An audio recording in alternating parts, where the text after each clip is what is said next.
Dude, you heard about Tim Wakefield, right? Yeah, and how there's going to be a. We'll talk about that on Wednesday. How there's going to be a Oh, massive. you How know I there's got something to say about how that. there's going to be a monster lawsuit. Against Kurt Schilling? Yep, Is there really? because he gave that information out without Tim's The consent. family's consent. Well, no, just not even fuck the family without Tim's. That's bullshit, bro. Now you see why I don't like him, He had right? fucking brain cancer, and you just posted on and you just announced it on a podcast. Yeah.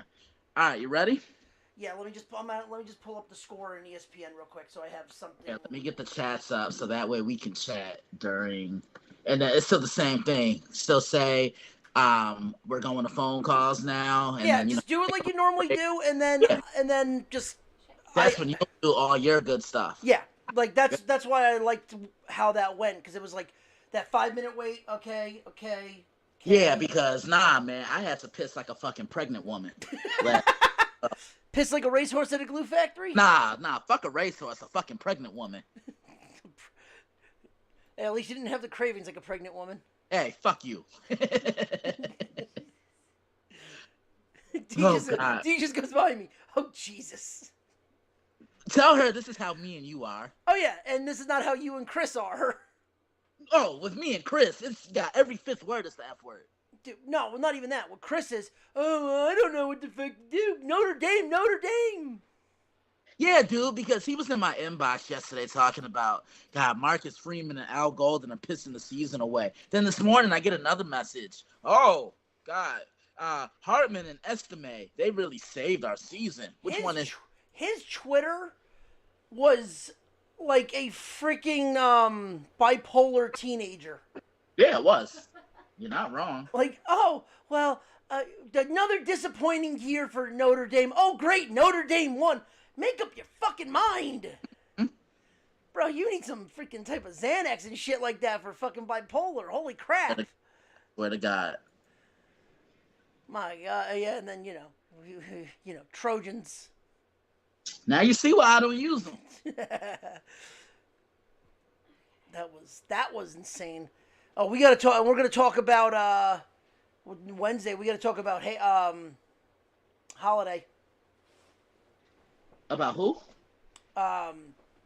What's his name? The guy that got traded from the Bucks. Oh, Dame Lillard? No, other one. The one that went. Oh, Drew Holiday? Yeah, Holiday is. Sure. I told you. Holiday's a Celtic. I told you. Yeah. Yep. For nothing. Yeah, pretty much. All right, you ready? Yep. All right. Five. Yeah, I'll count you in at 5. 5, 4, 3, 2, 1. Ah, man. It's Monday. It's a new month. We got literally 3 more months of 2023. That's crazy to think, right? It is Monday, October 2nd, 2023, and it's Monday, which means one thing. It's another episode of Monday Evening Quarterback, and it was only fitting that I came in with that music because this is the first show of the month. Shout out to the legendary rap group Bone Thugs and Harmony. But good morning, good afternoon, good evening, whenever you guys are going to sit down and listen to this latest episode of Monday Evening Quarterback. My name is Christian Simpson, and I am the creator. I'm the founder. I'm the NFL and college football analyst, the blogger of a brand called The Daily Blitz, where we specialize in everything football 24/7, 365. I also contribute to a few radio shows as well, but I'll promote all that when we get to the end of the show. Week 5 of college football is officially in the books. I can't believe we're at the halfway mark. And then the playoff talks are going to start to ramp up. I got a lot to say about that. Week 4 of the NFL concludes tonight. We have a Monday night showdown at MetLife between the Seattle Seahawks and the New York Giants. I'll get into that a little toward the end of the show. We're going to go to the phone lines. We're going to take some questions and just some comments about things that people had to say about a lot of the action. And as you guys know, I am not alone. The real superstar, and I mean that sarcastically, of the show is here. Y'all love him. I'm talking about my producer and my co-host, Mr. Ronnie himself. Ronnie, what's going on? What's going on, Christian? Ah, man, it's just another day in paradise. It's another start of a week. It's Monday. The weekends almost feel like 30-minute lunch breaks. Yeah, I know, Uh, right? You know what I'm saying? Yeah, but week 5 of college football, my friend, is officially in the books. It seems like we go here every time we start an episode of Monday Evening Quarterback. I think you know where I'm going. I'm going to Boulder. Um, USC, Yeah, Colorado. keep your head on for this one. USC and Colorado. Now we all know Colorado suffered their first loss of the year last week against the Oregon Ducks in Eugene, and anyone who watches college football knows that Eugene is such a tough place to play, and Oregon just outplayed them, outcoached them, outsmarted them in every imaginable way possible.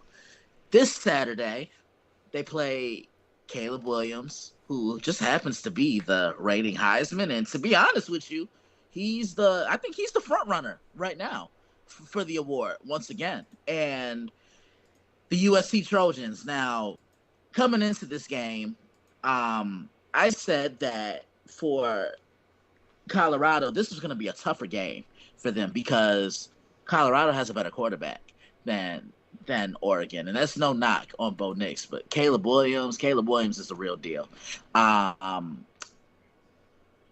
USC did win this game by a score of 48-1, and Caleb Williams was just absolute magic at the office. Once again, he went 30 of 40. That's 10 incompletions.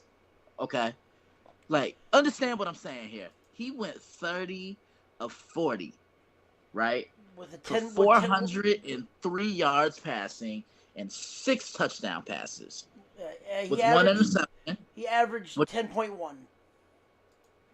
nah, it's saying here he averaged 13.4 yards per carry. I'm on ESPN right now. Oh, per carry. I mean, Per per pass, pass. I'm looking at 30 for 40, 403, averaged 10.1, 6 touchdowns, 1 pick with a QBR at 93.1. And he was only sacked 2 times. My key coming into this game was Marshawn Lloyd. He was a transfer from South Carolina to USC. 13 carries, 84 yards. So I got to give Colorado some props there because what's the one thing we've been talking about when it comes to Colorado? They can't run the ball and they can't do what? They can't stop the run. Right. We knew this was going to be a high-scoring game. For a minute, I thought USC was about to blow this one because they were up pretty big, and you got to give Colorado credit because the Buffaloes fought back. They fought back, and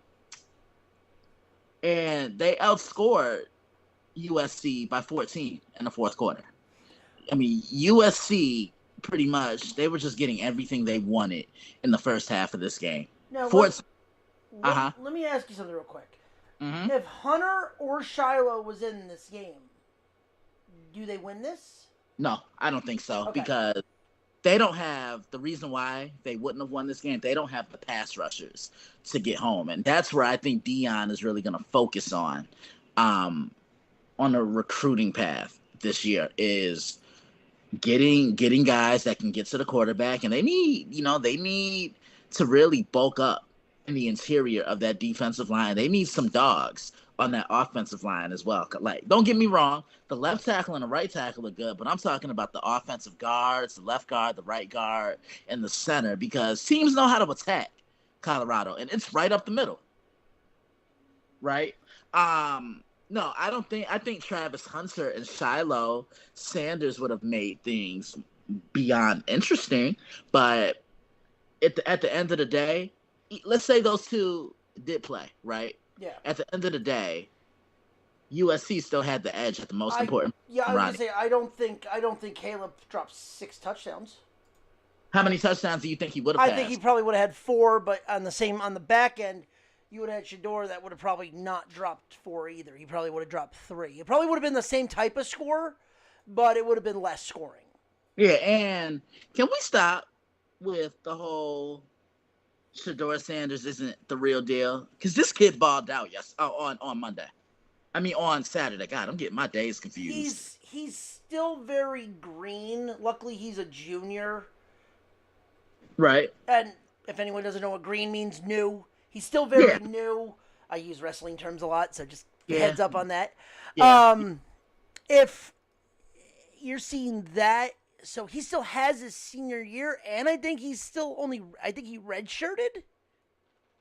I believe so. Because Like, I'm even looking at, Dion came out and said that he doesn't want him going pro yet.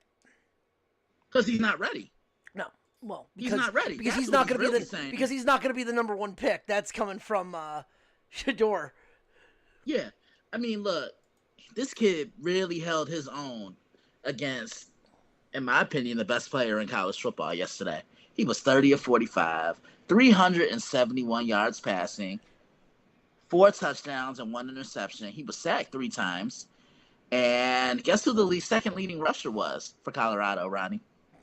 Was it Sanders? Yeah, it was Shador. Again. 14 carries for 50 yards. So there are 3 things that Colorado needs to worry about come the offseason and when it's time to recruit. Getting some pass rushers, right? So that's number 1. Because, look, the former defensive player in me cringes when an opposing quarterback's jersey is too clean. You've heard me say that several times, and I've said it on things I preview on the site, which is the dailyblitz.blog, by the way. And I've said it with you on the Nerd Zone. I've said it on the Prime with those guys. I've said it on College Football Showdown. I've said it basically on every show that I've contributed for, both past and currently. You got to be able to get after the quarterback, because if you just drop back and you let that quarterback nickel and dime you all game long, it's going to be a long night at the office, right? So that's aspect number 1 of it right there. 2, they got to bulk up on the interior of that defensive line. And I don't know if you saw this, but I read that Warren Sapp, one of the greatest defensive tackles to ever play the game, is thinking about taking a job out there for Prime in Boulder next season. And if he can get that defensive line right, they're going to be scary. But that's the problem, though. You're going from... So, the schedule they have, the biggest problem with Colorado is their schedule. And I don't mean that in a bad way. But who do they play? 90% of the time, what is their schedule? The Big 12. Big 12 and the Pac-12. What do both of those have in common?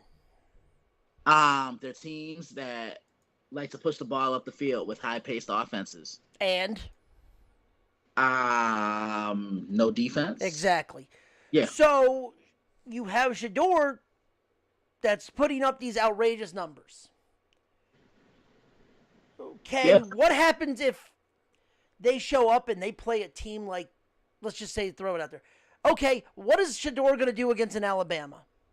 Oh. You know what? Let me say, I'm gonna slightly disagree with you on that, because Alabama's weakness. Alabama's not built. Okay, maybe not Bama, but a SEC defense. Okay, because, what I was going to say is Alabama, they're not built to stop mobile quarterbacks. No. Okay. They're not. Like, look when they lost to Clemson the first time, right? When Deshaun Watson was quarterbacking the Clemson Tigers. I remember Nick Saban saying himself, I'm onside kicking the ball for us to get the ball back, because Deshaun Watson is the real deal. That's coming from an icon's mouth. And then look at when Clemson had Trevor Lawrence, right? He was mobile too when he was in college. So, yeah, they're not built to limit mobile quarterbacks. So I think Shador could actually do pretty well against the Alabama defense, Ronnie. But I'm saying, like, okay, but maybe I made that a wrong example. What if you get, like, a SEC defense, like a Georgia? Like an SEC strong defense. Like, a defense is that even if they get to the quarterback, they are going to take you out. I don't think he can hang because right now the defense he's played have been bad. Yeah. I mean, yeah, because TCU was absolutely horrible. Like Like TCU couldn't do anything. no, like I'm looking at next year for them. They Yeah, got North Dakota State, Nebraska, at Nebraska, and at Colorado State again for their non-conference. yeah, So he's gonna do the exact same thing he did. yeah. Now I'll give you this. That then Mhm. I'm looking at there. If he stays around for his redshirt senior, he's got Georgia Tech and Wyoming. Who Shador does? Yeah, if he sticks around for his redshirt senior. Wow. So there's two teams right there, even at Boulder. Georgia Tech's got a defense, and so does Wyoming. Yeah, they do. So Yeah, but look, Colorado. It's safe to say they've come back to reality a little bit now. I ain't hating because that's what a lot of people think I'm doing. But nah, I'm just being a realist. And some of y'all just started watching football 10 minutes ago. yeah, y'all are Taylor Swift fans jumping on the Yeah, bandwagon. exactly. That's all it is. But I mean, they were punched in the mouth against Oregon. And I think when you punch a finesse team in the mouth, which we're gonna get into when we talk NFL, they don't recover. No. Like you have to establish yourself at the line of scrimmage on both sides of the football. That's exactly what Oregon did. But I'll also say this about that game on Saturday because we were talking during that game. Now you see why I'm not sold on USC, right? No, and I do have, when you're done, I do have the Heisman updates. Okay, because USC, this is pretty much Oklahoma West. Okay, what I mean by that is Lincoln Riley. Not taking anything away from Lincoln. Lincoln might be the best offensive-minded guy in the country today. Okay, you saw what he did in Oklahoma, 2017. You replace a legend and Bob Stoops, and your first season, Baker Mayfield wins the Heisman, right?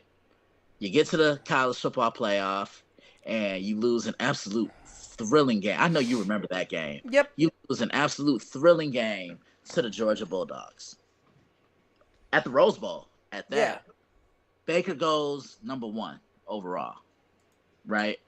Then you have Kyler Murray the next year. Same stuff. Kyler wins Heisman. He gets selected number 1 overall by the Arizona Cardinals. He further developed Jalen Hurts a little bit more because Jalen Hurts was not the passer that he is now until Lincoln Riley got hands on and was able to work with him, right? You see what he's done with Caleb Williams. So all in all, Lincoln Riley knows how to work with quarterbacks. Yeah. It's safe to say he's the quarterback whisperer, right? You know what you're going to get from Lincoln Riley coach teams. The offense is going to be one of the 2 or 3 best in the country. They're going to move the ball up the field. They're going to push the ball up the field. And the passing attack is going to be extremely prolific. Okay? It's the defense that's holding them back. And they just do a lot of things that show the lack of basic football fundamentals. And what I mean by that is they're missing tackles. They're not communicating in the back end of the secondary. They're blowing gap assignments. They're not where they need to be. And when all that happens, that usually means that it's the defensive coordinator, because I know he brought Alex Grinch with him to California when he took the job. And Alex Grinch was his defensive coordinator when he was in Oklahoma. Might be time to move on from Alex, Lincoln. And just think about it like this. Ronnie, echo my sentiments here. Tell me if I'm wrong. Okay. Let's just say USC's defense played like Georgia does, who we're about to get into next, because I got something to say about them. Let's just say USC's defense complemented the offense. You know what you're going to get from the offense, but the defense can get off the field. be physical, and not just depend on turnovers, because that's a problem with a Lincoln Riley coach defense. Just because you force turnovers, that doesn't mean you're a good defense. Just imagine if the defense played as good as the offense. I think this is the scariest team in college football. It's not even close. Right. No, I agree. Yeah. So USC, I don't know. They're okay. They're good, but it's almost in a way that their offense is their defense because they have to sustain. It's the old Oh What God! happened? It's the old Oregon teams. Under Chip Kelly? Yeah. Yeah. Where it was the straight it was like the old Sun teams, the 24-second rule, where it was just get to the ball, snap the ball, and go. Yeah. No huddle. No huddle. Yep. Yes, that was my son barking. That's just what he does. Yeah. But so I mean, real quick, if you want the updates to that, you're right. Caleb Williams is. Yeah, he's the favorite right now. On FanDuel, he's plus 170. Everywhere else, he's about 180. Okay, who are the other guys that are on the list with him? On FanDuel, it's pretty much in this order. It's just odds are different, so check your books around you. Whatever. Michael Penix Jr. is second at about 4-1. Bo Nix is third at 9-1, and Quinn Ewers is 9-1. And then you have like Jordan Travis and Dylan Gabriel. You did say Michael Penix, right? Yep, Junior. He's the second. Yeah. He's the guy. Honest to God, it's either him or Ewers that I think might win it this year. Yeah, he's balling out this year. It's him. It's between three guys. It's between Quinn, it's between Caleb, and it's between Michael Penix. There's one guy on this that is very high. But Who's they wipe it, if they go undefeated, it could win the Heisman, and that's Van Dyke. From Miami. Miami. He's 35-1. Wow. I'll tell you this. We always talk about guys having those Heisman moments. Quinn Ewers kind of has one. You go into Tuscaloosa, and you smack Alabama. Well, I'll say this: if they run the table and go unbeaten, beat Oregon twice by margin, it's yours to lose. Yeah, I definitely agree. Now, here's what else I wanted to discuss about college football. Just a couple more things before we get to the phone lines. The Georgia Bulldogs got a little bit of a scare. Something wasn't right with them. I think they overlooked Oregon. Not Oregon. They overlooked Auburn. They overlooked Auburn. Look, I get it's a rivalry game. You know what I'm saying? And teams get up for that big opponent. They do. And honestly, I think could they have been looking ahead to Kentucky? No, I don't even think it was that. Georgia's a younger team now. A lot of the rosters from these last two title-winning teams are where? In Philadelphia. Yeah, they're all Eagles. Yeah.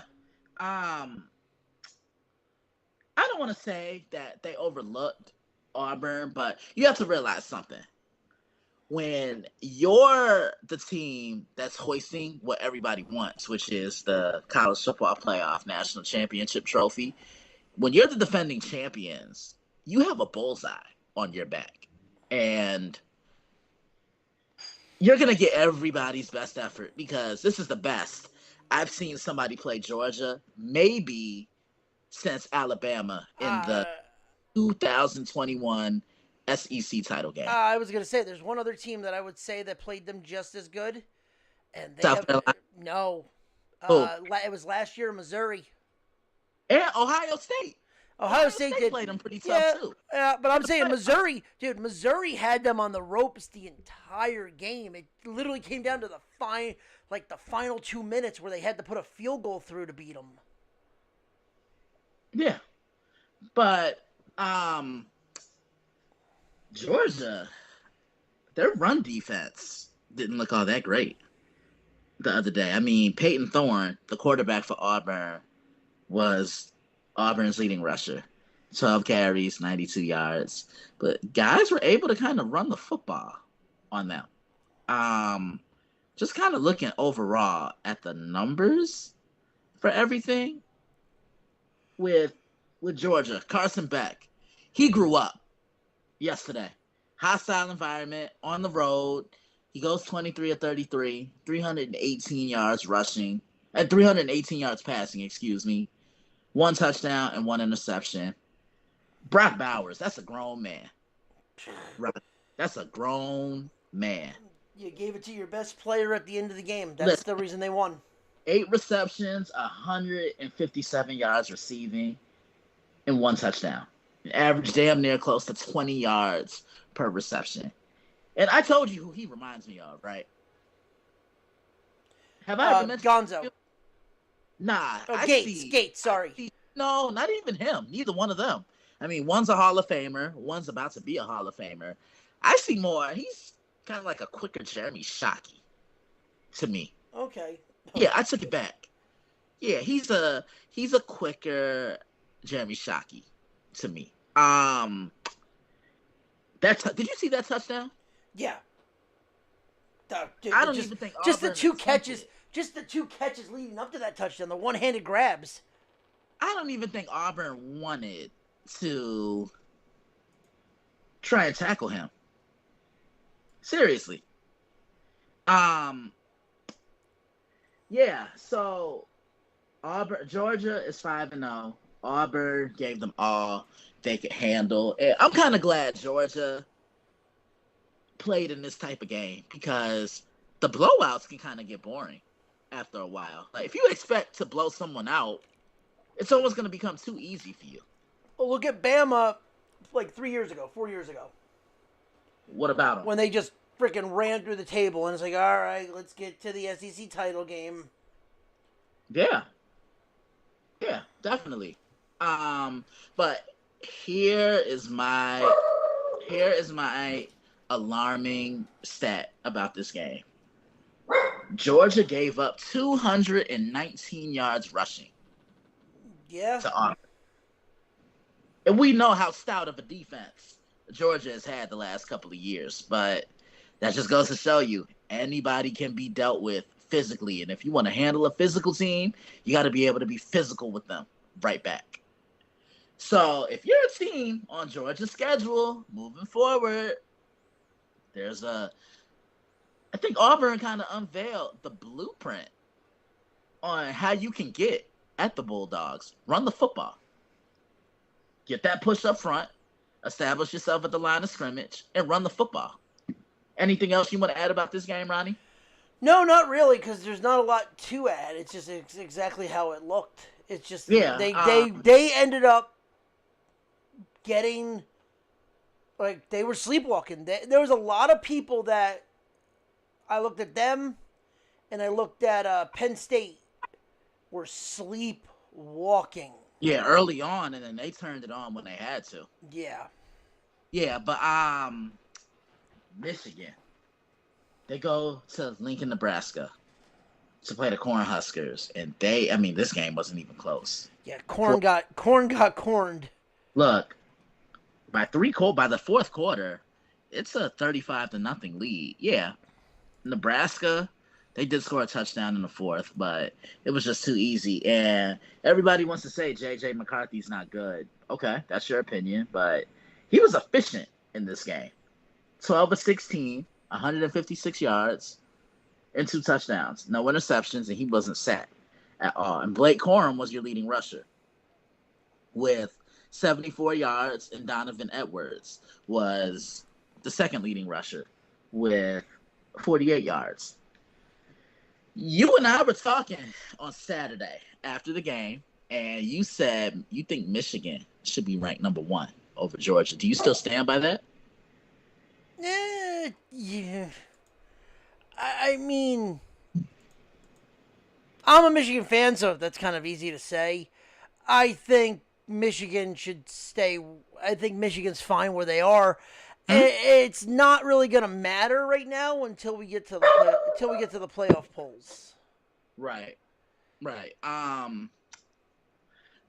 I can't wait to see them against Penn State.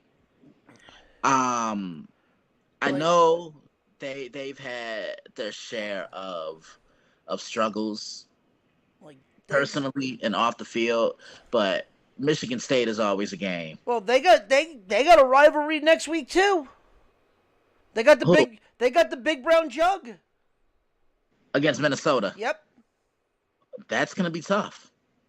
But Minnesota, they're a power team. I think Michigan could beat them, but it won't be easy. I don't think this is an opponent that they can overlook. No. Well, because But I believe don't they have then the next week isn't the next week I believe that let me double check. Isn't that yeah, Michigan State? usually they No, it's play. Indiana. Yeah, okay, they can overlook them there. There's the sandwich game. Okay, There's the sandwich game so because all it right, is I'm it looking is at it right now. Minnesota, then Indiana, then Michigan State. So they play Minnesota this upcoming Saturday, Yep. October 7th. Yep. And right after that, Indiana comes to the big house, like you just said. And then right after that, Trap game. yeah, exactly. So, okay, then after Michigan And then, State, and then Purdue trap game. easy, which isn't easy. And then Maryland major trap game. Yeah, Because Maryland right now is undefeated too. yeah. So this is they're gonna definitely be interesting to watch, but Penn State and Ohio State are gonna give them all they can handle. Look, this is the class of the of the um of the Big Ten. Dude, the Big Ten right now is kind of nuts. There's five teams right now that that are looking really good. Mm-hmm. Actually, there's eight teams over 500 right now. The rest are all under 500. Right. It's Penn State. Right now, the undefeated are Penn State, Maryland, Michigan, and Ohio State. Mm-hmm. Your 4-1s or 3-1s are Wisconsin, Iowa, and Rutgers. Mm-hmm. And Minnesota's 3-2. Yeah. Everyone else is 2-3, or actually no, everyone else is 2-3. So we knew the teams that were supposed to be good, the Penn States, the Michigan, Michigan, Ohio State. Ohio State. We knew that they're exactly where I think a lot of us expected them to be. Wisconsin and Iowa, we kind of saw that. Let's face it. Maryland, you didn't see 5-0. No. Rutgers, unless you're from Jersey, you didn't see 4-1. No. You didn't. And You were at that game on Saturday. And that balanced defense does it again. But now they have to walk into Camp Randall and jump around against fucking Wisconsin, who they can beat. Yeah. They can. They can because, I was pretty high on Wisconsin coming into the season, had them winning the Big Ten West, but they've been kind of disappointing. Win the games. Honestly, right now, they can be in the driver's seat. It's weird to say because unless Michigan loses to Ohio State, Rutgers is in the driver's seat for a big bowl game. And I'm because not even they're in the Big Ten West, correct? East. Oh, they are in the East. Oh, they're in the fucking powerhouse of hell and high water. Yeah, definitely. So I'll just show you what they got now. Like I said, they're at Camp Randall. Mm-hmm. Then they're home for Sparty. Mm-hmm. Then they're at Indiana. Then they're home for Ohio State, which win those 3 games, College Game Day will be in Piscataway. Mm-hmm. Money on that. Then they're in Kinnick, which is going to be a batshit crazy game. Then they're at Penn State. Then they're home against Maryland. You could be 7-1 going into Ohio State, and you can beat Iowa, and you can beat Ohio State, because Ohio State going into that game, that is 06 Louisville vibes, period. Yeah, this Ohio State team. Don't get me wrong. I love what they did last. Can't handle the run. Look, I love what they did last weekend in South Bend, but eventually they're gonna have to put the ball in the air because what happens when a team just sits on that line of scrimmage and they dare Kyle McCord to beat them, right? Yeah. Think about it. Yeah. So now the Big Ten's definitely gonna be something to watch moving forward. I always call it the month of November in college football. I always call it Statement November because that is the time when teams are vying for the playoff and bowl games. They're putting themselves in position for bowl games. Um, Now another thing to add before we wrap up with college football, and then I'm gonna give out a game ball, and then there's something else that Ronnie has. Oh yeah. Notre Dame. Notre Dame and Duke. Whoever thought Duke football of all things would be a spotlight game? Well, Duke has been kind of football since Danny Dimes was there. Yeah, but I think after parting ways with David Cutcliffe, they hired Mike Elko. They won 9 games last year, and they're 4-1 right now. So Notre Dame did win that game. They had to grind that game out, and they did exactly what I call for them to do. That's feed Audric Estime the football. He's your best player. Put the ball in the hands of your best player, and just move the hell out the way. Okay. Notre Dame's defense did what they had to do. I was really looking forward to seeing what Riley Leonard was going to do. And I feel awful for this kid because he did leave the game on crutches. You saw that ankle injury. Yep. I just thought it was extremely classy of Sam Hartman to go over to him at the end of the game and make sure that he was good. Because, look, at the end of the day, man, it's beyond competition. Right. Looking at these numbers, so Notre Dame won this game by a score of 21-14. Sam Hartman, 15 of 30, 222 yards passing, no touchdowns, no interceptions. Audric Estime was pretty much the bell cow. Him and Mitchell Evans, the tight end, who was giving me serious Michael Mayer vibes. Just seemed like every time Sam Hartman threw that ball in Mitchell's vicinity, they were he made a play on the ball. 6 receptions, 134 yards, and he knew that Duke had no answer for them. Great game. I enjoyed this one. Low scoring, physical, hard hitting. Both defenses came to play. Anything you want to add to this, Ronnie?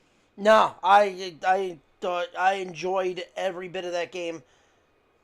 Yeah, I was able to preview this one on Saturday. Had so much fun. I always have fun previewing every game. There was one thing. So before we end college football, and then we go to the phone lines and we talk NFL. There was one thing you wanted to talk about. Yeah, you want to give your game ball first before we go to my trash bag? I mean, come on now. Caleb Williams, 30 of 40, 402 yards, 6 touchdowns, and pretty much showed why he's still in the driver's seat for the Heisman. Yeah. So, all right. Like I said, Christian likes to give a game ball to the greatest. I like to give people their trash bags and tell them to get the fuck out because there's nothing in the sport that does this.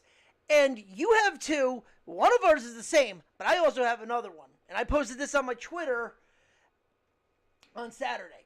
Mm-hmm.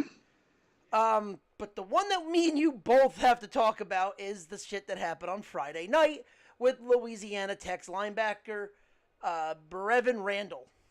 Okay. Who, after bum rushing a UTEP player, offensive lineman, decided to step on the back. Everyone's like, oh, it's his helmet. No. Watch it again, especially on the Nerdport Network Twitter, where he stepped on the back of his neck. Oh. He did not step on his helmet. He stepped on the back of his neck. And the fact that there was no penalties called, no one pulled him off the field, and no one and he was not done playing in that game. He kept playing is classless. But I will say this, the ref did go up to the coach and said he missed it completely. So to take ownership, accountability, and responsibility for that, that's huge. Well, we do have an update on this. Let me hear it. They have suspended him indefinitely. Yeah, because there's no place for that. Like, I remember when Albert Hainsworth stepped on Andre Garrard in 2006. That was the cleat across the top of the head, right? Right. When the Cowboys were playing the Titans. And then we all remember all of Ndamukong Suh's antics, what he did. There's no need for that. I'm almost at a loss of words for this. Look, as a ref, I get refs. They sometimes overlook things, but when there's something as blatantly wrong and foul as this, you throw a flag on that immediately. There's no need for that in our game. I get it's a physical game, but there's no need for the dirty antics. No, and it wasn't like it was an accident either. Like if you're stepping over to somebody and you accidentally clip them, that's one thing. When you permanently put the boot to them, yeah, here's your trash bag. Get the fuck out. Yeah, definitely. Glad that he was suspended. So did the NCAA suspend him or did the team suspend him? Louisiana Tech suspended him indefinitely. Okay. All right, cool. So he may not come back. No, and I guarantee you after seeing that, if he tries to transfer out, no school will take him. No, I could see that for sure. That's all we have for college football today. We're going to go to the phone lines. Didn't you have another trash bag? Did I? But you said you had two to talk about because I have another one, actually two more, but one's a team trash bag. I lost my whole train of thought. About about giving trash bags. All right, well, let me give mine then. The University of Florida's defense. We made fun of Notre Dame. We made fun of Notre Dame last week for having 10 men on Notre Dame's defense for having 10 men on the field and not being able to stop someone. They had 13. They had 13 and couldn't stop Ray Davis. Still couldn't stop anybody. That's a doggone shame. Yep. Come on, man. Yep. Here's your trash bag. Get the fuck out. Mm-hmm. And finally, and one more. Finally, I have to give a trash bag to the fans of Ole Miss. Oh, Lord. Who decided during the game because of a phantom penalty, or I don't know if it was a phantom penalty or a penalty, decided to throw trash and beer cans on the field. Look, if you're not happy with a call or something, just keep your emotions and your anger to yourself, because you throw something on that field and something injures a player, a coach, or an official, that's a lawsuit. The problem is this has all started really happening, and I've been on this since it started. Mm-hmm. Since college football started selling alcohol in stadiums. Uh-oh. This has been going on from the first day that it happened to when the Miami versus Florida game hit, and there was a fight on the field with the band. Yeah. With a student, to this. There has been issues with college students drinking at games, and everyone's like, oh, well, they're going to do it in the parking lot anyway. Yeah, you want to know the problem, the best part about these fans drinking outside in the parking lot is when they come in, they have 3 to 4 hours to sober the fuck up. Right. It doesn't hurt the fact that they're charging $20 a fucking 40 or a tall boy. Oh boy. And I'm seeing people with double fisting these things. I'm like, you're spending $30 on fucking beer. Like, why? Yeah. This is something the NCAA really needs. Oh, well, they stopped selling at halftime. They need to stop selling, period, because you know that it's happening already in the parking lot. Exactly. And you're not making money off of it on sponsorships like the NFL is. Exactly. Nah, you're absolutely right. And with that being said, I'm glad I let you have that rant. We're Yeah. gonna go to the phone lines. We're gonna play some music. This is Monday Evening Quarterback on Spotify. God, stumbling. I'll say that. Start that over. This is Monday Evening Quarterback on Spotify, YouTube, Twitch, Blog Talk Radio, and the Nerdport Network. Please like, share, and subscribe. I meant to say that when I open up the show. Once again, this is MEQ, hashtag Daily Blitz Radio. Let's hear what the beautiful people had to say on the phone lines. And break.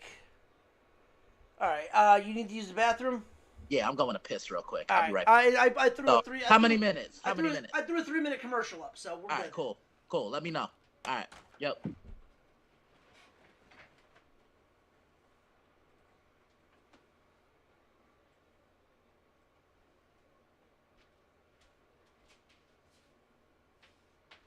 You okay, baby? You okay?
The article I sent you And yeah, because like I told you, if I don't, my mom will not leave me the fuck alone about it. So I yeah. got you. All right. So all right, let me know on your account. All right, back in three, two, one. Man, I love those phone calls. Those really make the show better. You guys just don't want to hear me blabbing and talking all the time, man. I love recording these phone calls. You're probably listening and you're probably wondering, oh, could I do that? Yeah, that could be you. If you want, and let me know, email me, reach out to me on Twitter, get in contact with me, man. The more phone calls we have on MEQ, the better. We're about to talk the NFL, but there's one thing I have to discuss.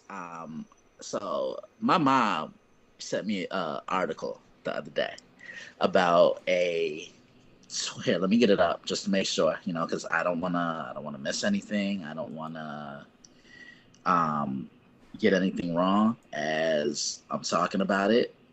But I was sent an article about a how old was he? About a 13-year-old kid named Braylon, right? Braylon Hodson was his name, and loved sports. Just loved being around his friends. But unfortunately, he was sick. He suffered from something called DIKG, I believe, is what it's called. Hey, I'm looking everything up because I don't want to get anything wrong with this. I thought this would be something to bring up, Ronnie, because he was an avid Jets fan, like you are. Um, he was Oh man, just talking about this, it's kind of tough. He was at a couple of jet camps. The article, which I'll post on social media, he even took a picture with Aaron Rodgers and some of his friends, which I thought was pretty cool. He has DIPG. Now, DIPG is, I'm gonna read exactly what it is because I did my research on it before I came on. It's diffuse intrinsic pontine glioma, and this is a fatal tumor that arises in the brain cell, most commonly in the pons of the brain, and it affected literally everything because they say the brain next to your heart is your most important organ, right? Um, he was actually at the game on September 11th, the game that you and I called, Ronnie. Yep. And he walked off the field. Aaron Rodgers signed a jersey for him, and he wore it that day. Well, I don't know if he was at the game per se, but he wore it that day. The opener against Buffalo, and unfortunately, we know what else happened that game. Aaron Rodgers ended up tearing his Achilles, and he's been lost for the year. He was a multi-sport athlete. Lacrosse was his favorite sport, and it's just heartbreaking. He unfortunately passed away on September 12th. So thankfully, he was able to see a Jets win. And there's a comment that Braylon's dad made about this game. He said, look, for everything that the Jets did for my son, he doesn't care all that much about the score or what they do. He said they already won in my eyes. The other reason why I'm bringing this up is because my godmother personally knew Braylon. So, I think on behalf of both of us, we offer our sincere condolences to Braylon, and you being a Jet fan and just seeing what the Jets did for him. Oh yeah. What do you think of this? I mean, it's a class act. It's more meaningful than the game. It has nothing to do with the game. It's the meaning of life. It's just Absolutely. A game's a game. It's absolutely. But yeah, I just had to make sure I did acknowledge that before we discussed anything else football. We wrapped up the show because I didn't want to forget that. But I'm actually going to dedicate this show to Braylon, this episode to Braylon and his family. May he rest in peace. There's no more pain. You know, my thoughts are with his parents, his family, those who knew him. No kid should have to suffer. Nobody in general should have to suffer or live through pain. Um, and I've been saying that to myself a lot the last couple of years, because as many of you know, I lost my grandfather in 2020. You know, seeing him in that state before he passed, that was tough. Then a year later, I lose my grandmother, and seeing her in that state was tough. You never want to see any of your loved ones suffer, and I think you can agree with that. Oh yeah. Yeah. So I just had to make sure I definitely acknowledge that. But I don't even know how to say switching gears, because I don't even feel right saying that. But I know we already talked college. Let's try to finish the show on a positive. We already talked college. Now it's time to talk the NFL. Week 4 is almost in the books. The game of the week on paper in the NFL was what?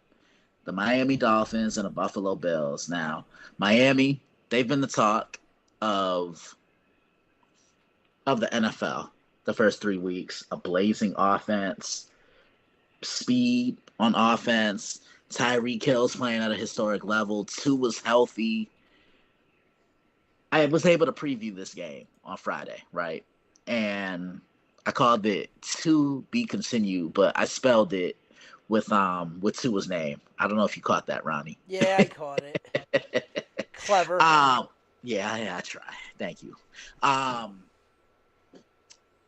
kept telling people coming into this game that if there's a team that can hang with Miami, it's the Buffalo Bills. Like, did you see what Buffalo did last Sunday against the Commanders? Yep. So I was kind of curious to see how they were going to come out today. Buffalo dominated this game. I mean, absolutely dominated this game. They won this game by a score of 48-20. For a minute, when I saw Buffalo scoring touchdowns, I'm saying to myself, okay, Miami's going to respond back. And they did for a little bit, but Buffalo just showed that they were the better team. Tua had himself a nice game. He was 25 of 35, 282 yards, 1 touchdown, 1 interception, but he was sacked 4 times. Devin Achane, hopefully I'm saying that right, 8 carries, $101, and 2 touchdowns. Here's the biggest stat, because Ronnie, what did I say was my key to the game when it came to Tyreek Hill? When we talked about this on the Nerd Zone last week. Keeping him tame. Not only keeping him tamed, it was the simple fact of playing that single high look, right? Which is man to man underneath, and having a safety over the top to shadow, right? And anytime I'm making him earn everything underneath, because he likes to go down the field, and he can even take the shortest routes and turn those into big gains. Like, he's the most explosive receiver in the NFL right now. Right. You know, if people were to say he's the most impactful offensive player that isn't a quarterback, I wouldn't go against that. Tyreek Hill was held to under 100 yards, 58 yards receiving. And Jalen Waddle was held in check too. That's the big thing. That's the big thing. Both of them are. Because look, as a defense, when you have one guy that can just change the dynamic of another game, and then you have another one who can do that too, that says something, right? Yeah. Now let's look at the Buffalo side. Josh Allen, my God, 21 of 25, 320 yards, 4 touchdown passes. Actually, he accounted for 5 touchdowns, 4 touchdown passes, and he ran for 1. No interceptions and 2 sacks, right? Latavius Murray was your leading rusher, so Buffalo wasn't really able to pound the rock like they have been the last couple of games. Latavius Murray rushed for 32 yards. James Cook and Damian Harris both rushed for 29 yards.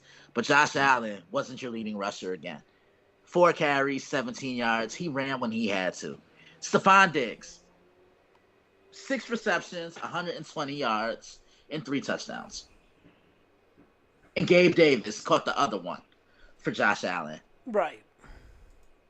Ronnie, I think Buffalo's turned the page ever since that Jets game because everybody was ready to throw the towel in on them after they lost that heartbreaker to the Jets, right? I still, I don't know. There's still too many questions for me. So, well, okay. Now, don't get me wrong. Don't get me wrong. Are they a playoff team? Yeah.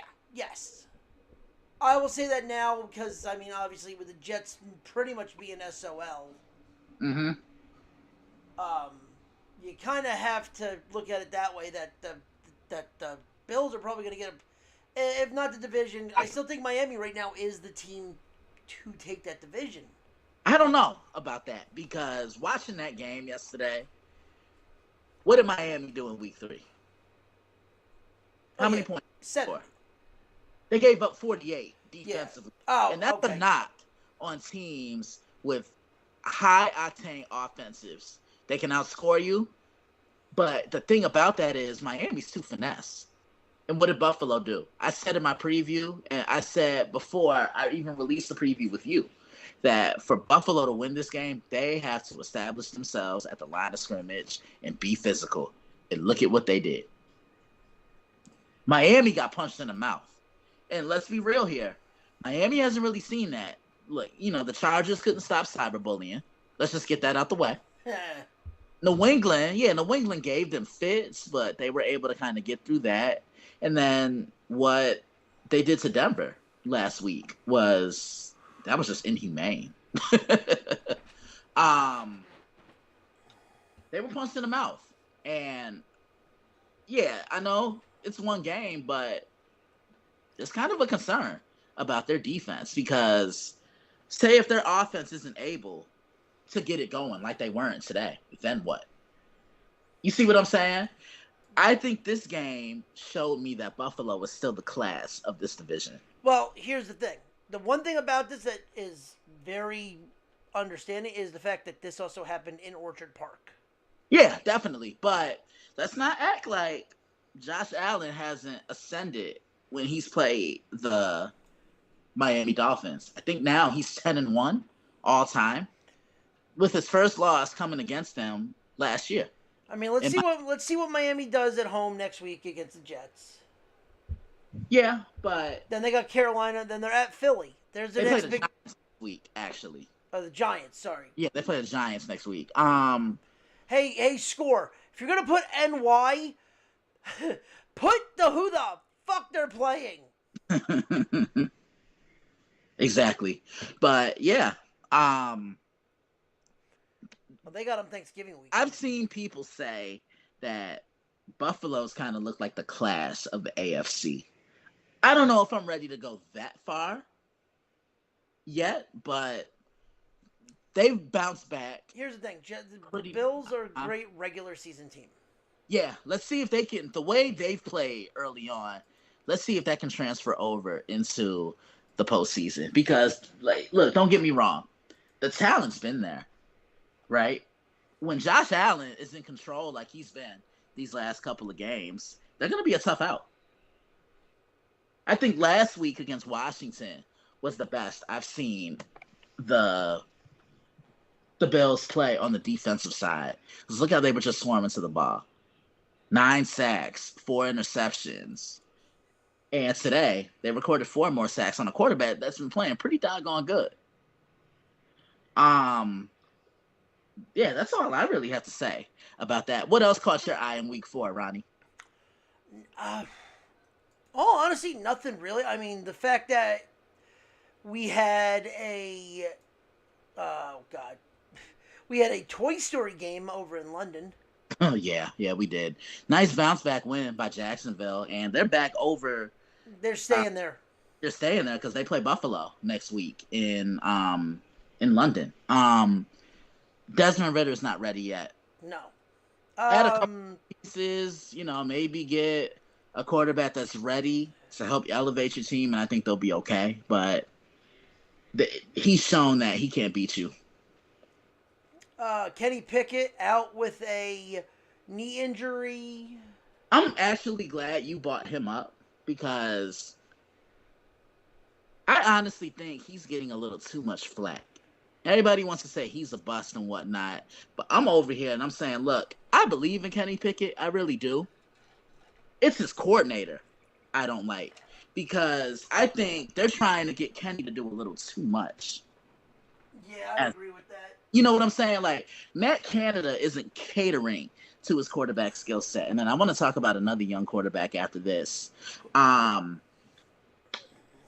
mean, this has been this week was a lot of floundering, hurt young quarterbacks. Yeah, and my thing with the Steelers, when you think of Pittsburgh Steeler football, what are the two things that come to mind? Defense and running. Bingo. And they stopped the run.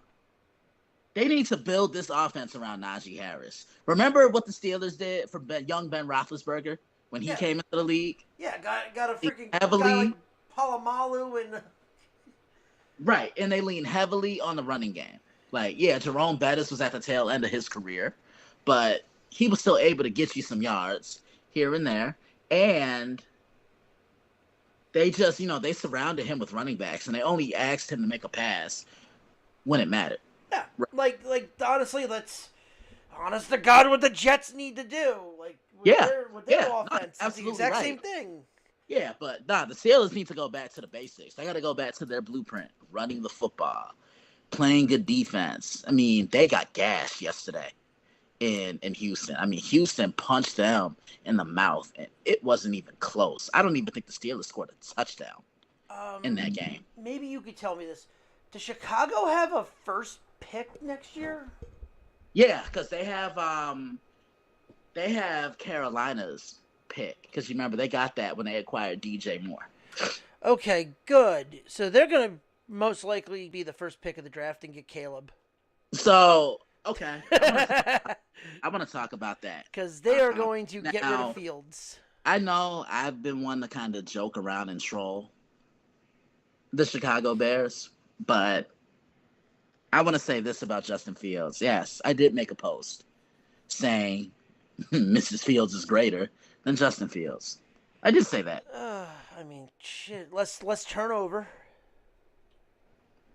I'll deal with you after the show. I know what I said. But yeah, I know you did. And I'm going to say what I have to say. Justin Fields isn't the reason why the Bears lost that game yesterday. The defense didn't man up. And when you have a big lead, what's the one thing football fans and analysts always call for coaches to do? Prevent. Run the football. Milk the clock. Time of possession. Don't let that other team see the ball again. And they got away from that. Yes, Justin did lose a fumble. And yes, he did throw an interception. But here's my thing. Justin Fields balled out in that game yesterday. Now, the Bears did blow a 28-7 lead. I will say that much. But Justin Fields, listen, 28-35, 335 yards, 4 touchdowns, and 1 interception. Yes, he was sacked 4 times, but that's not a bad stat line. He did what he had to do. God, that's going to be terrifying if that's legit. So they've kind of projected where if things ended today, what the draft would be. So right now the Bears would have 1 and 2. Wow. Yeah, the Bears look like they would be getting Caleb Williams and Marvin Harrison Jr. And Marvin Harrison Jr.? Yeah. Wow. Khalil Herbert, he ran for 103 yards. And DJ Moore, they finally used them. Yeah, I know, right? Look, this loss is on 2 people. Matt Eberflus and Luke Getsy, the offensive coordinator of the Chicago Bears. I also want to say this.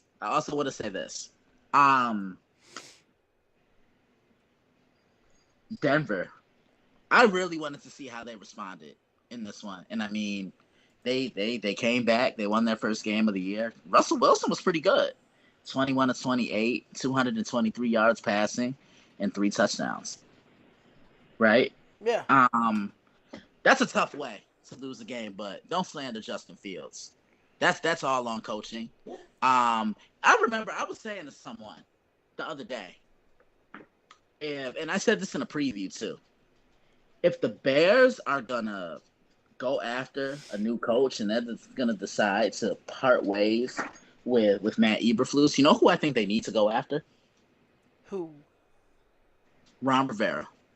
Yeah, I could see that. And the reason why I say that is because Ron's gonna hold you accountable, and I see how hard the Commanders play under Rivera. I just don't think the Bears want to play for Matt Eberflus. Number one, and number two, Matt doesn't hold his men accountable. I don't think a Bears coach has held their players accountable since Lovey. Mark Trestman certainly didn't do it. Yeah. John Fox didn't do it. Matt Nagy was a nightmare. I'm just saying. Something's got to give in Chicago. Because, look, living out there, that's one of the most passionate fan bases I think I've ever been around. And I've been around some loyal. I've been around some fan bases who are completely ride or die, right? Right. They stick with the Bears. Win, lose, or draw, in the conditions, they stick with them. Anything else you want to add to this? You add on to this, Ronnie. Yeah. I mean, really, in this sense, like I've said from the start, Justin Fields was a poor man's. Oh God, I always forget his name. A guy that was on the Bills. He was at the Bears before that. They got rid of one person to go get Justin Fields. Exact same player. And then completely tried to make him the same way.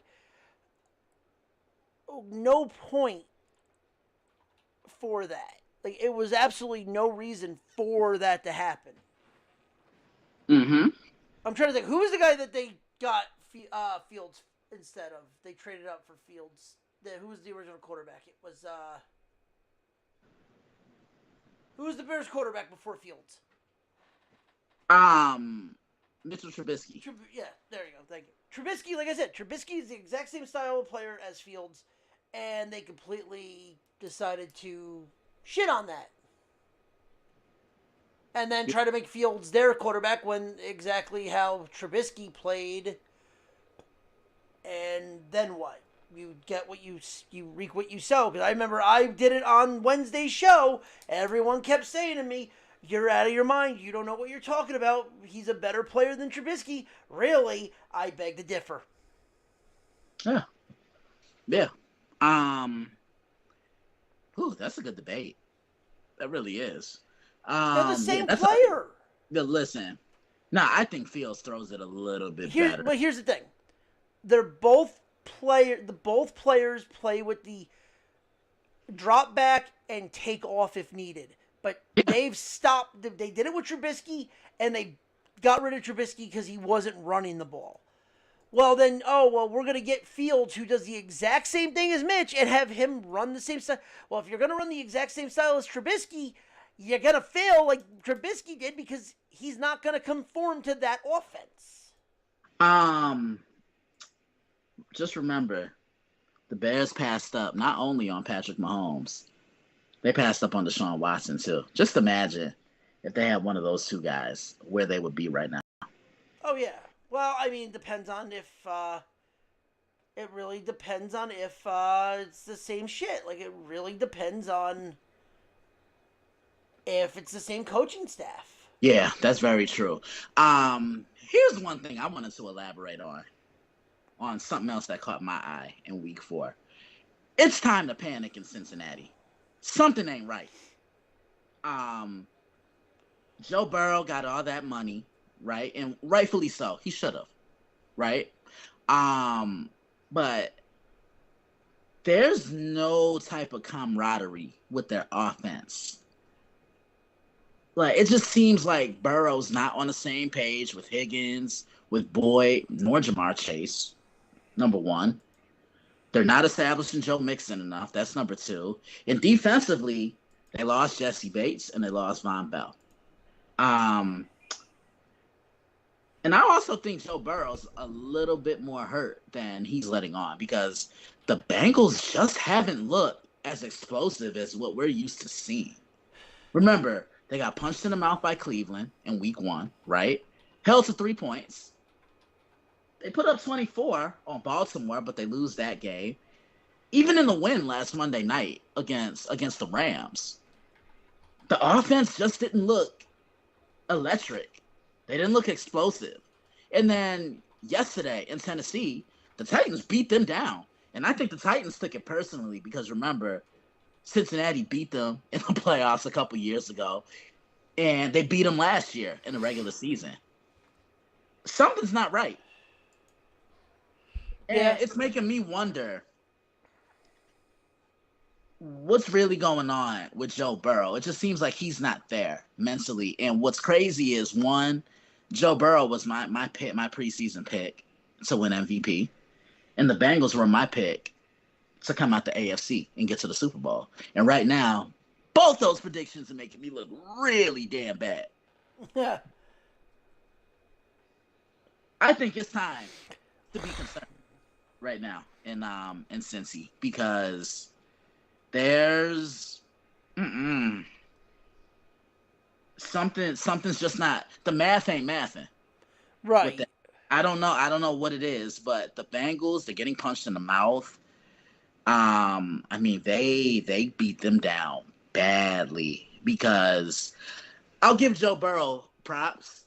I get, you never want to sit out and you never want to miss games, but Jamar Chase said something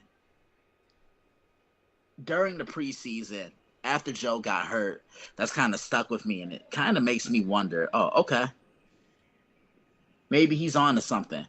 Do you remember that? Yeah. Jamar Chase said, look, sit out the first 4 games if you have to. Come back when you're healthy. I don't think he was wrong on that. No, it especially showed today after them freaking getting destroyed by. Yeah, they got destroyed by Tennessee yesterday. Yeah. Yeah, they got destroyed. It just seems like that whole injury in training camp, it kind of deflated the Bengals, and they've never really been able to get back together. But like I said, they really miss Jesse Bates. Like, you could make a case that he was their most important defensive player, and they don't have that tape in the back end of the secondary. And I mean, give the Titans a lot of credit. They played Titans football. They ran the ball. They ran it down Cincinnati's throat until they could stop it, which they couldn't. And I also see that trio of receivers that I mentioned with Chase and Higgins and Boyd. Passes that they would normally catch, they're dropping. The ball is just kind of ricocheting off their hands. You see what I mean? Right.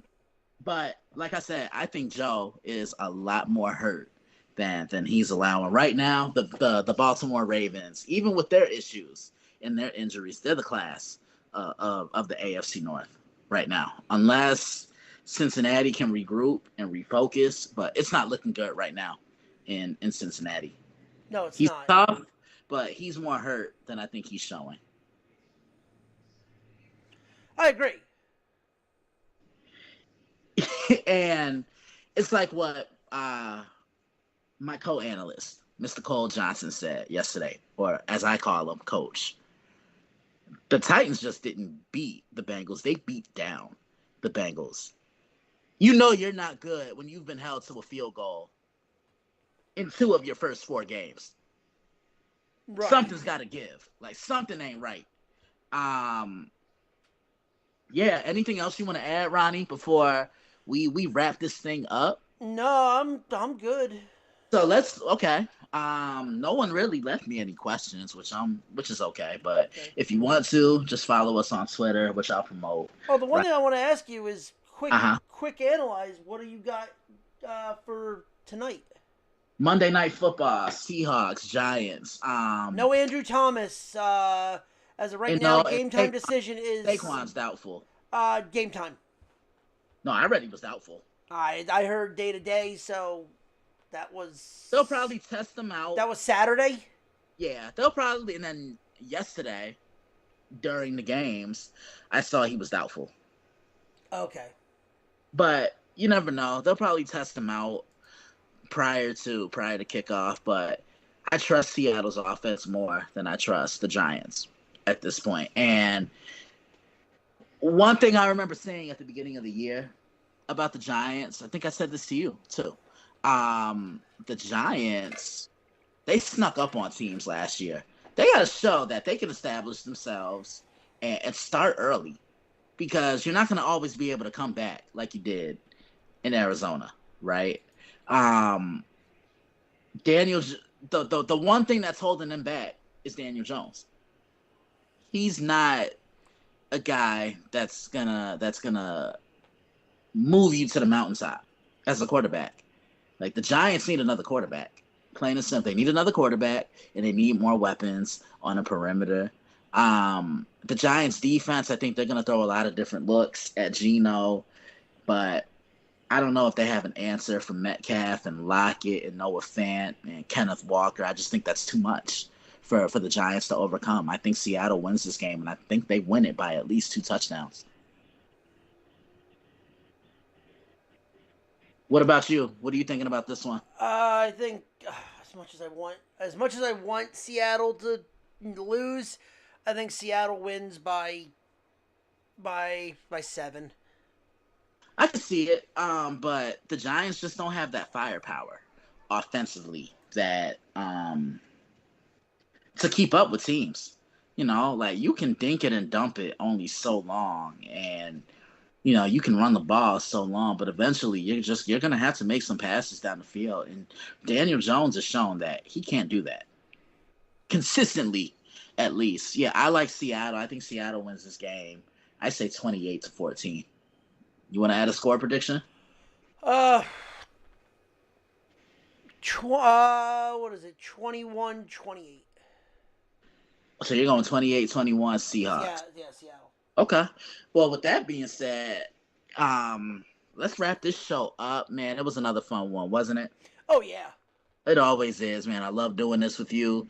This is the best decision I think I ever could have made. I like being heard, not seen. I felt kind of awkward when I was recording it on just a little. Nah, man, because I'll go and play phone calls, and I'm just sitting there, and I'm like, oh God, everybody's watching this. But Yeah, I mean, once we found out what we can do, it's not yeah, it's not yeah. that hard. Hey, look, man, technology is one hell of a thing. As I said, I'm dedicating this show to the young man I talked about before we discussed everything that caught our eye in the NFL. Braylon Hodgson. This episode is dedicated to him and it's for his family as well. Again, we offer our condolences and our thoughts, and just kudos to the Jets because at the end of the day, you made a kid's dreams come true, and for that, you get my round of applause. I tip my cap to you about that because it's bigger than a game. It's more than a game at the end of the day, and that's the one thing we all have to realize. And again, I'd be crazy if I didn't mention this. So, rest in peace to Braylon. 13 is too young. And, one thing I also want to say about that, just kind of elaborate, tell someone you love them today, give somebody their flowers today or this week. Because you just never know. Like you just never know. No parent should have to bury a child, no matter how old they are. But with that being said, not to rudely just segue out of that.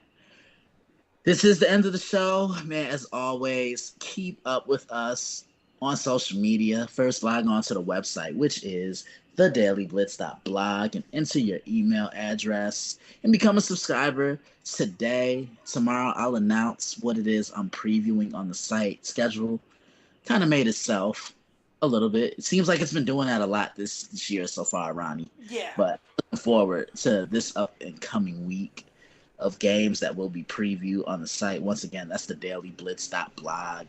Enter your email address, as I said. Follow us on Twitter or X or whatever you're calling it this day.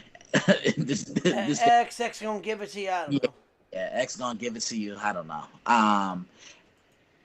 At Daily Blitz underscore 61. Follow us on Instagram at the Daily Blitz 61. Looking to get back on Facebook very soon, so bear with me because Facebook and your boy have been like water and oil. We just haven't gone together. As always, I always end the show with shout outs. Huge shout out to my family, my incredible mother, my beautiful sister Taylor, and my dad. Man, I love you three so very much. I am nothing without you. I'm doing this for all of us. I promise you. This is just the tip of the iceberg. I'm nowhere near close to where I need to be. My mom has supported me through it all, and she's kind of been helping me this year, making sure, game previews are getting posted. I mean, she's a mom. This is what they do. She even got me a calendar book, Ronnie, so I could write down what I'm previewing because you can't always remember everything. No, you can't. Helps me, and it helps me greatly, and it makes me feel even younger.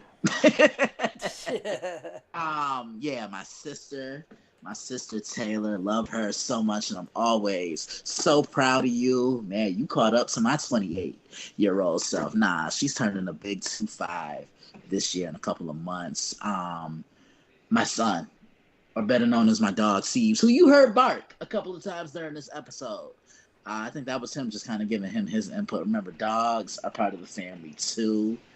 My other siblings, Sean, Janice, Tanisha, thank you guys for all you doing. I love y'all so very much. Some of my closest friends, Robert Butler, Jason Tyree, Candace Carter, Kim L. Fryer, my other guy, Josh, his wife, Diana, and their three beautiful daughters, Tiffany, Natalie, and Madison. I hope you guys are doing well. Once again, that's from Mr. Christian, as they call me themselves. Kevin Cooper. And if you are a lover and a fan of all things baseball, right, check out thecatch.blog.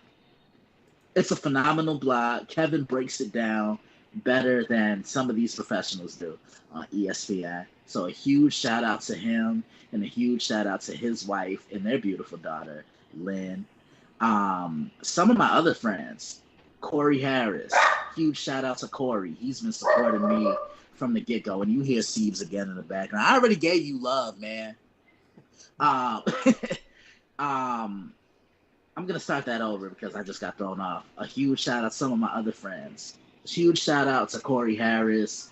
Just celebrated a birthday a couple weeks ago. And then happy birthday again, man. Thanks for everything you've done for me. My other friend, Sean Elliott, man, these two have really pushed me to get to higher levels and get to where I want to be, man. They've been nothing but supportive of me these last couple of years and everything I've wanted to do.